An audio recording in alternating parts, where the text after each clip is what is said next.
namoonni baay'een keessaa ba'an biyya beekamaa daandiinis immoo akkuma Itoophiyaatti yoo maqaan biyya akkasii keessaa waaqayyo faarfannaadhaan isa dibee dhuga ba'umsa isaa irratti gaaf tokko akkasii yeroo wallagga deemu baay'ee jaalladha. Yeroo jalqabaatti paaster Mitaalee wajjin gara sana deemee isa achi dhaqee biyyoonni lafa kanaa maal qabatee fudhee hammaadha eegalee achi booddee bakka biyyi kun biyya wangeelaa haa ta'u jedhee galee biyya koo keessatti facaase.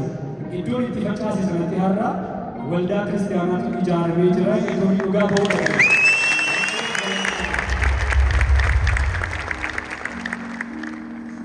Waggaa 13tti albama habaasu malee namni baay'een Abrahaam tarree hin beeku. Ana dabalatee jechuudha waan ibsu. Garuu immoo faarfannaan dinqii tokko biyya kana keessatti faarfannaan dibata qabu tokko immoo shaa godhee mucaa kana beeksisa. Faarfannaa sana immoo baay'een keessan beektu. Maaliree inni na yaaddeessu maaliree gatii koo Yesuustu fannoo irratti xumure. Mee warri gatii keessan isinitti xumura.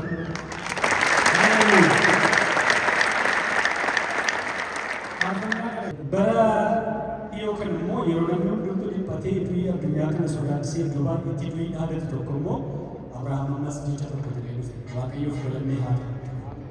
Haala sodaachisaa sana keessa dhaabbateetu narra jira harki kee hin qabu sodaa du'aa maaf keessi koo na'aa yeroo namni baay'een na'aa ture yeroo du'i balbala nama baay'ee rukutaa ture yeroo dhiirri jira jedhamu jigaa ture sana sodaa hin qabu ani sodaa du'aa jedhee sana booddee dhufe. Waaqayyoof galanni guddaan haa ta'u. Egaa waa'ee mucaa kanaa kan gara booddeetti seenaa jireenya isaa seenaa tajaajila isaa eessaa dhufee isaa akkam ta'e isa bal'inaan dhaga'uu dandeenya. Isa kanaa irratti immoo Abrahaamiin namoonni qabeenyaan beekan akkasii amala qabeessadha. Garraamiidha.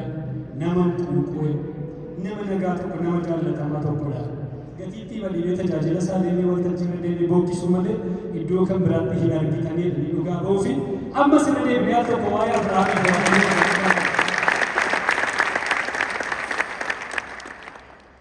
egaa bisinitti fakkaatu jara keenya akka har'aa kana ijoollummaa isaa dargaggummaa isaa isa kana duwwaa miti baratti gatiin faarfattootaa uumaa tokko badaan kana keessa bara faarfachuu waltajjii irra dhaabbachuun galatoomii waaqayyo isaa eebbisuu malee homaa tokko hin qabne keessatti mucaa kana waaqayyo gargaara isa galanni isaa haa ta'u.